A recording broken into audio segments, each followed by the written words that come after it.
عندي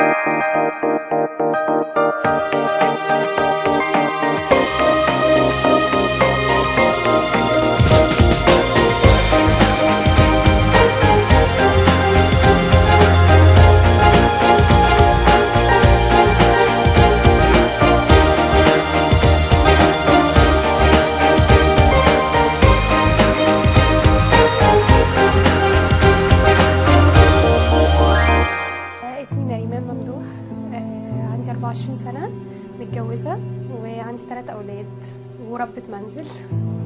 سلوكيات الغلط اللي بعملها في حياتي إني بحب الحلويات جدا والشوكولاتة، وما بيفرقش معايا الأكل الصحي، بس أحب الحلويات والحاجات دي.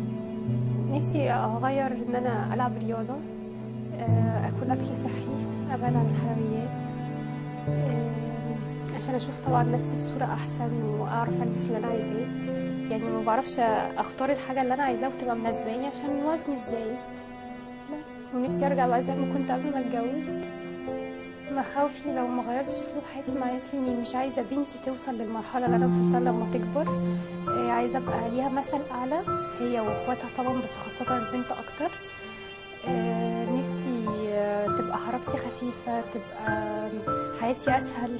اكتر حاجه نفسي احققها لما اغير اسلوب حياتي اني البس زي ما انا عايزه، ما يبقاش فيه اي مشكله، اني افضل مستمره على الحياه الصحيه اللي هيعودوني عليها.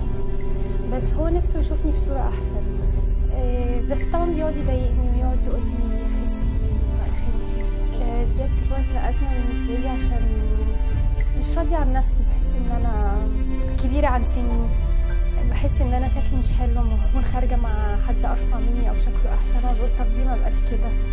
ومع جوزي ان انا في البيت بقى بتحسي ان انت في لبس البيت بتحسي ان انت تخنتي اكتر لما تكوني لابسه حاجه ما كانش شكلها عليا كده. لما تيجي تلبسي حاجه كنتي لابساها مثلا من شويه كانت واسعه، ايه اللي وصلني لكده؟ انا ما هو نفس اسلوب حياتي، طب انا اكلت اكتر. فطبعا بتحسسني بازمه، بحس ان انا نفسيا تعبت.